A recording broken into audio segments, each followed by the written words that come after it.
You look at me now, and you see 80 years of life etched onto this face, a life that, by all external metrics, was wildly successful. I built companies, won awards, amassed fortunes, and traveled the world. I was the person everyone looked up to, the one who had it all. But let me tell you something, right here, right now, before we even start. All that glittering success hid a shadow so profound, a truth so devastatingly bitter, that it took 8 decades for me to finally see it clearly. And when I did, the realization shattered the very foundation of what I thought life was supposed to be. If you are chasing a dream right now, stop everything, because this realization might save you from the same heartbreaking finish line I stumbled upon.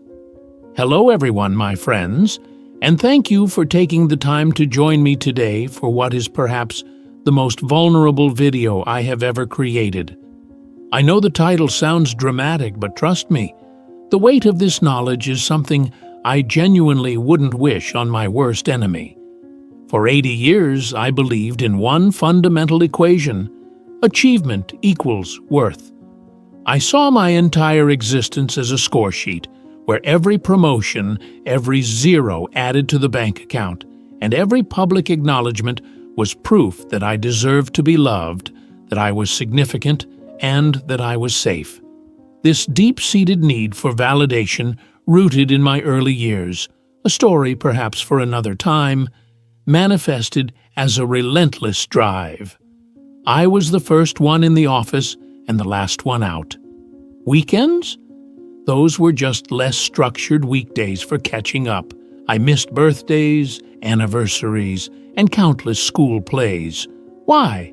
Because I was building a fortress, brick by self-imposed brick, believing that once the fortress was strong enough, once the empire was undeniable, then, finally, everyone would flock inside and offer me the unconditional acceptance I craved. The world loved the results of my hard work. My peers praised my discipline. My mentors applauded my vision. The headlines called me a titan. I became obsessed with efficiency, optimizing every moment, often viewing human connection, genuine, messy, time-consuming connection, as an inefficiency, a distraction from the ultimate goal of monumental success.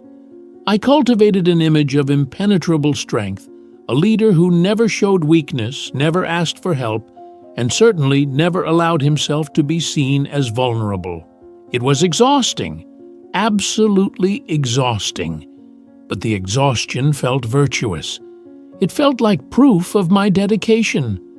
I remember my wife, bless her heart, once asking me, "When are you going to stop earning the right to be here and just be here?" I dismissed it. I told her she didn't understand the competitive landscape, the sacrifices necessary for generational wealth. I thought I was protecting them, providing for them, by being perpetually absent in the name of future security. The irony, the crushing, painful irony, is that the very security I was building was the wall that eventually locked me out. As my professional status soared, the emotional distance in my personal life widened into an unbridgeable chasm. I had colleagues, partners, and employees, but I lacked confidants.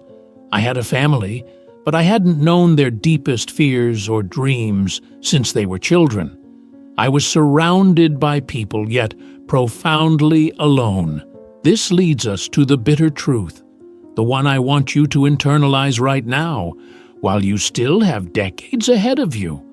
It's not about how much money you make. We all know that cliché. It's far more insidious than that.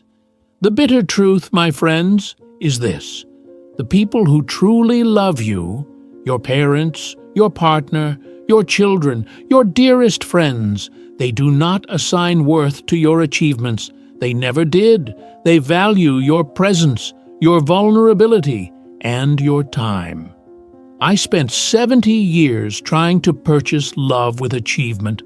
I offered them gifts, trips, financial stability, and status, all the things I earned through my incredible effort, thinking those were the tokens of my affection.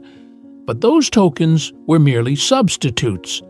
They were the expensive replacements for a simple, unguarded afternoon spent together, a deep conversation without checking my phone, or the willingness to share a failure without the mask of the successful businessman.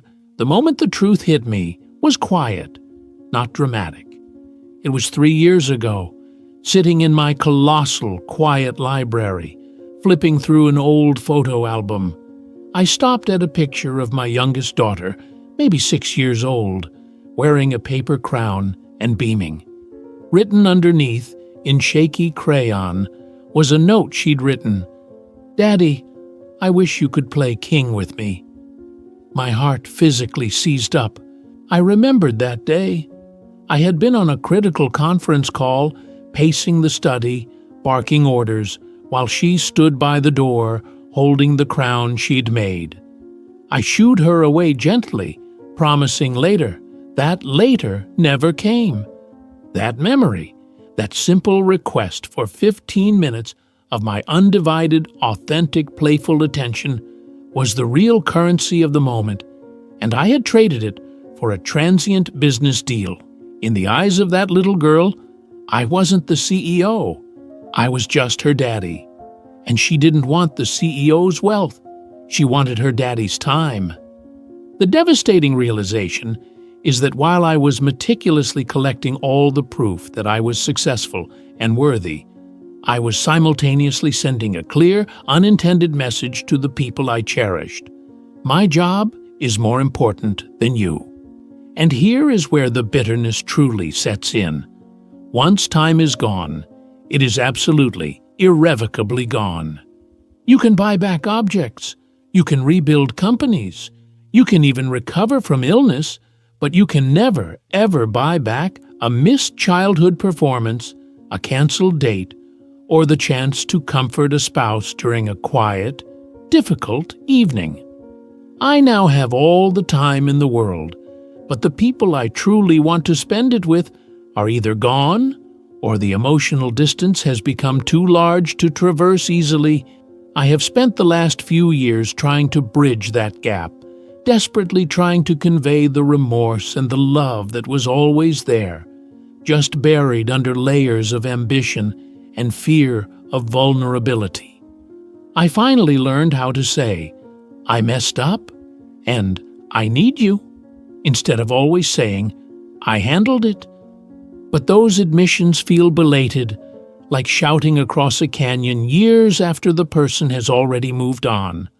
The surprising element of this bitter truth is its universality. I thought my relentless drive was unique to my high-stakes industry, but I see this pattern everywhere. I see young couples prioritizing the second income over the shared evening meal. I see parents glued to their work email at the playground. We are all living in this cultural delusion that maximum effort means maximum reward, forgetting that the most valuable rewards, love, connection, peace, are distributed based on presence, not effort. We mistake achievement for connection. We think, if I succeed at this level, then my family will be proud, and then they will love me more. This is a lie. Your family already loves you, perhaps exactly for the quirky, imperfect, vulnerable person you are right now, struggling and learning, not the polished, untouchable icon you are striving to become. The pursuit of perfection is an emotional defense mechanism. For me, it was a suit of armor designed to protect a fearful heart. I thought if I was flawless in my professional life, nobody could criticize the real me, the sensitive, sometimes unsure person underneath. But that armor was so thick, it didn't just keep out the critics, it kept out the love. It kept out the intimacy required for a rich, full life.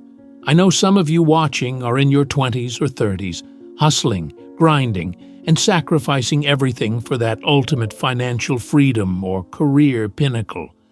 I want to look you in the eye and warn you.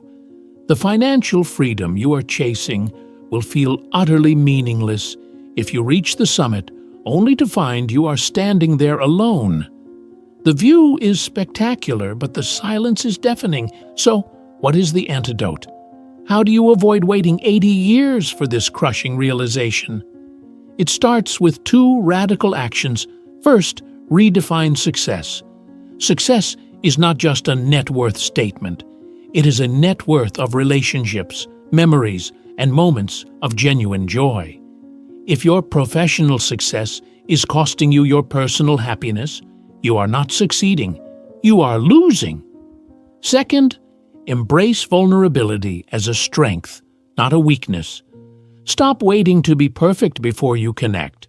Share your failures, admit your fears, and show up authentically, even when it feels uncomfortable.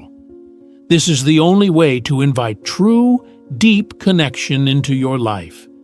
The people who matter want the real you, flaws and all. The flaws are often what make you lovable. I remember reading a survey of people on their deathbeds, and the number one regret wasn't, "I wish I had earned more money," or "I wish I had taken that CEO position." It was, "I wish I had had the courage to live a life true to myself, not the life others expected of me. And I wish I had stayed in touch with my friends." Notice that both are regrets related to authenticity and connection, the very things I sacrificed. It's crucial to understand that balance isn't a 50-50 split every day. That's a myth.